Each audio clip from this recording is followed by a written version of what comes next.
What's going on, everybody? John here with you. I know it's right on the eve of a Sunday, and this is going to be a difficult video to record because it really isn't something that you can rehearse. But alongside the Waterford Sharks, again, this is an unaffiliated video from me. I'm not wearing the sweater here only because it's a million degrees out right now. I think it's like 80 something tomorrow, so can't wear that. That's in the process of being washed after the trip there from the Lakeshore Sports Center and the festivities on Friday at Lakeland Ice Arena. It was a lot of fun this year, wasn't it? The 23-24 season for the Waterford Sharks. But I also would like to say, as the play-by-play man and analyst here for the team, now going into the second season, that none of this would be possible without people like John Stonehouse or the GM Nick Parrott or Mama Shark, Mrs. Greg Rich. So, yeah, it takes a whole entire village and a team to be able to get all of this stuff done. And that's the only reason I'm able to stand here before you today and make this type of video off the cuff on my own. So again, not affiliated from anyone else on the team.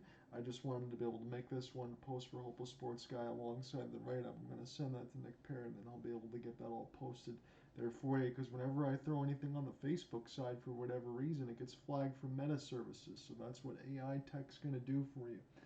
So for the Waterford Sharks, I'm just going to say this going into the second season. I know there were some comments going into our last broadcast, and the Go Live Sportscast crew works very hard. They're with us on the home side, and they're only astute to the information that's been available to us.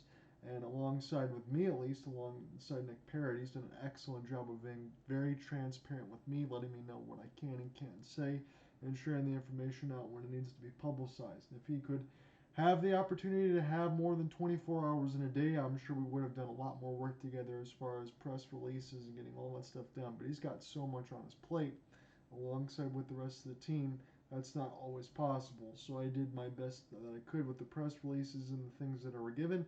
Hell, I got some playoff stats for you on the bottom side as well to be able to share with the article when that one goes up and let them get it all posted. I just want to say thank you to the Waterford Sharks alongside everything, not just for this 23-24 season, but I think when I look back on the perspective of the 2 years, again, I know the first year was a little bit incomplete because we didn't have the Go Live Sportscast crew. It was still John Stonehouse doing all the stuff on the YouTube page, to be able to post for Facebook or Instagram posts or whenever else they can get some away broadcasts. But none of this would be possible without all of them. And again, some of the post-game comments that we got at the end of the broadcast on the Friday side, which I'll link as well in the article, Chad Frost talked about it being a situation where it was all love and want to and wherewithal, and he hit all that stuff on a tee.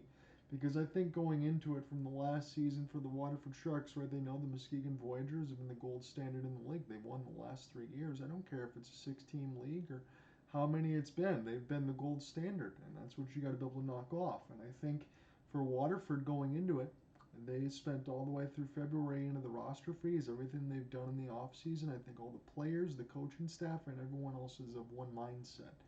And when that is the case, and you have an entire skill set that allows you to be able to make the moves that you can make, and have that belief system and have the talent, when all that combines into a concoction, you got yourself a winner.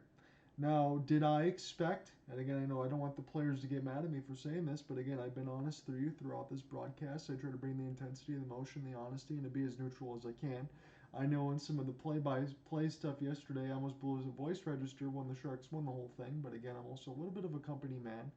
But I will tell you this, when it comes down to it, I think the coaching staff probably believed it, and I'm sure the players did as well, because you don't get that far if you don't believe, but going 5-0 against the Gaylord Snow and the Muskegon Voyagers? No, I didn't see that coming at all. I could have at least thought and guaranteed you that the Sharks would split against the Snow, maybe go to 3 games, and they would split on the first 2 games at Lakeshore Sports Center. I didn't think it was going to be a 5-0 sweep across the board. That's 2 of the best teams that you have in the MIHL. You have the Blue Water Stars and the Detroit Warhawks, and then you introduced the Kalkaska Battlers this year that gave the Muskegon Voyagers a scare. That second game at Lakeshore Sports Center was a 7-6 overtime victory for Muskegon. It was the first time they ever played overtime in their history in a playoff game, and Muskegon did that in their first year. So that is to say this, the off season starts in May, I'm sure. I'm sure everybody's going to have a fun couple days, and then you switch into May, you got the golf outing in August, and there's going to be a lot of time to get those sponsorships over it. and start it all again. I'm sure a championship is going to be easier to sell and be able to make more money. Hell, I was able to learn a little bit of that stuff of what I can and can't say, but a little bit of what goes on behind the scenes during the road trip alongside John Stonehouse, and it's not easy. And if this entire perspective of family and everyone else doesn't do their jobs, I mean, people need to get paid. You have to have talent, and all the way across the board, it is a money-making business, correct? So it takes a lot. It takes a village to run all these organizations, and I think as I've talked with even Jack Hudak in behind the scenes for the Muskegon Voyagers, the goalie, who's been a great job running the On the Spot podcast and bringing in perspective across the league and players and what it's like to be a hockey player, that none of this is easy, and I'm very thankful that I'm just in the broadcast booth and not having to deal with everything else. So, again, I know I have a very limited skill set. I've probably spent more time being run over by the railroad tracks than rising above it, but very thankful to John Stonehouse, the Waterford Sharks family, to being able to give me something that I lost. Because when you think about my days at the Oakland Press as a reporter, most of the time it was office work, taking box scores, numbers, getting everything else compiled for the front desk, so you have their page for prep scores and all of that. And I've watched as some of my other colleagues were able to take some play-by-play stuff. I just didn't have the skills out there in front of me. Mark Champion kind of gave me that little nudge and said, hey, you're a little rough around the edges, but keep going, and maybe you'll find something that you like out of this, and you'll find a spot. And as I continued to do that, practiced on the basketball side. I always loved hockey, but then with ESPN Plus, that was nice. With the Fire Sticks, that was nice. And it gave me an opportunity as technology has kind of risen to do some of that control and improvement at home. I fell in love with the game of hockey. Again, through John Stonehouse, who was a colleague of mine since the Waterford Kettering days in high school. I look at it and say, hey, he sends me a message and he says, do you want to do some play-by-play for the Waterford Sharks? And hell yeah, I'm going to jump all over this and see what we can do. Again, not everything goes swimmingly. I mean, you only have the mercy of the equipment that you have in hand. You're only at the mercy of the rosters that you can find and have in hand. I realize this too, that elite prospects cost a lot of money per month to be able to maintain, to be able to get some of those rosters if it's not on the website and everything else all together. So I'm at the mercy of everything else just like anyone else, but you make the best of it. And in my hopes and estimations across the board here, I'll just tell you this. The one thing for me across for broadcast, I like to work with people that actually care about what they're doing. Again, we also see that with the Waterford Sharks and how that's continued to build from the Will TV days, from what I was told, that we have a broadcast truck on the outside to ever making this happen for home games. It's been a complete role reversal from, I'm sure, everything that they've expected, and for Nick Parrott to take this and company in just a small handful of years and turn into this, it has boomed exponentially. Having a lead video broadcast, mix in with some audio, and have a bunch of people that care, and having a play-by-play that I am so humbled to be able to do on the home games. And I also want to take another message, and I'll throw that out there in a few moments, but what I will say is this, alongside working with Cooper Hopkins and Alec Nava, that's also given me the boost to be able to have the confidence to go ahead and do something like this. And working with Hopeless Sports Guy, doing the articles, doing the play-by-play, turned into this, so I can safely say that it was all good for something, and it turned out to be pretty cool on that side. So very thankful for the Sharks and the family for welcoming me in, and as long as I'm continued to be needed, I want to be back in the broadcast booth again for next year. I'm sure they all know that because I got a free hat and a sweater out of it. So I hope that that continues to happen. I always like to get some free perks and then be able to maybe cut some promos to help out John Stonehouse and everybody. Try to make their job a little bit easier. Any fundraising opportunities, anything that I can do, please let me know and I'll jump on. I do want to say one thing.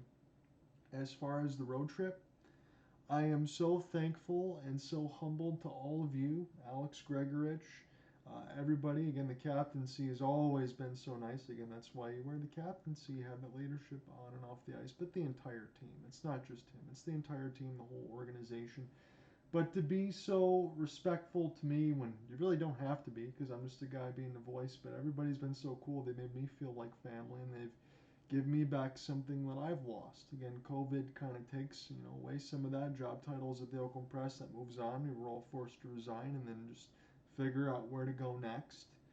And somebody like me, where it's difficult to build other skill sets, I have always the want to, but I just don't have the execution, right? That's the thing for me. But I think for those that know what about me or what they see, they know that I'm very serious about whatever I can do and whatever I can do to help. I want to do that to the best of my ability. And that's given me an avenue to be able to have fun. Do I get a little bit overbearing at times, get excited? Yeah, probably I do. I know part of that also stems as having to do that as a company man. I mean, I almost blew a voice register yesterday, but the excitement is there. I want to be able to show the excitement, the preparation, the preparedness. That's what I want to be able to bring to you, because if that's not there and you can notice it, then why would you want to listen? So if I have my own faults, I'm going to wear them proudly and continue to move on and hope that I can continue to grow with this entire group. And I'm excited to see what we can do in 24 and 25. But that taking the road trip with the team is something that meant so much to me. It was not expected. It was kind of a thing that we talked about it over the week. Would Nick Parrott say, would you be open to do a broadcast for the team because the fans want to carry this on the page and see what happens in the MIHL final? Said, yeah, as long as I can get situated and go down there. It's going to be hard with the cerebral palsy to drive the car down there to Muskegon because I can't take the expressway and load all my stuff and get down there by myself. No problem, we'll figure it out and take care of it. All of a sudden, the Friday beforehand, John Stonehouse messages me, said, I got the equipment, let's take a road trip. Hey, let's do it. I feel comfortable. I have somebody that I know. I can go down there and get prepared. I know he's going to do all the heavy lifting and set it up. But I was so humbled and honored to be there, and then not only see them take 2 wins, but also share a team dinner as well, and share some of that excitement for some of the players that I'm sure were getting a late night at 1:30 in the morning that were incredibly excited for what happened on that Saturday night, and myself included. It was a memory that I'll never forget. I have the Sharks to be thankful for that as well. So it was a wonderful season, and alongside the Blue Water Stars, the Detroit Warhawks, the Muskegon Voyagers, Kalkaska Battlers, Gaylord Snow, Waterford Sharks, the 6 teams now. I think this league, and Jack Hudak and everyone on the Spot Sports podcast that he runs, I mean, being able to share all their stories, I think this league is going to continue to grow. I think all these GMs and these teams are all families, and that's what they're going to have to be. The Sharks have been able to culminate all of that in the 2024 version of the playoffs to win it all. That's what it's going to take to be able to win it all again in 24-25. And I have no doubt that this league is in great shape. And if there is anything I can do, please reach out to me at John Raynaud, Facebook, Twitter, and the YouTube side. If I can do some player profiles, if I can come do some play-by-play, some commentary, whatever else, let me know. Again, my allegiances are with the Sharks, as I think that's all well known, but I also understand that there's no problem with supplemental income and paying bills. I know we're all family here on that side. I mean, I have things that we can all do, and if I can help out in any way, please let me know. But again, this is just a thank you video to the Waterford Sharks, again, unaffiliated by me, play-by-play man and analyst, at least for the year. That's unofficial for me, but that's what they throw out there. But I love doing all the play-by-play games, and doing that on the road was so much fun in the MIHL finals at the Lakeshore Sports Center. Muskegon's got a nice barn, so pretty envious of that, although I was cold at the visitor ice service in the penalty box. But it was kind of fun to hang out with the boys as they were in the box as well and share some of those quirks that I will remember forever. That I can't repeat some of those, obviously, but they were funny. And I know that Chad Frost, head coach, former player, and now head coach here, when he nailed it, you're talking about love and togetherness and a bond. I mean, boy, this team created it. And that was a hell of a culmination for the Waterford Sharks, and they can see what we can do in 24-25, and hopefully on to bigger and better things for the league and the team and everyone else involved. Again, thank you from the bottom of my heart, and I hope that we can continue this loving affair going into next year, and we'll see what happens with all these teams across the league. And again, if there's anything I can do, please reach out to me and let me know. And we will talk again soon. And as far as business as usual for Hopeless Sports Guy, it'll be more Stanley Cup playoff coverage in the weeks ahead as I get Alec Nava and Cooper Hopkins back in the saddle with me. Have a good one, everybody. Stay tuned to the site alongside Hopeless Sports Guy, and a big thank you. And we will talk to you again very soon.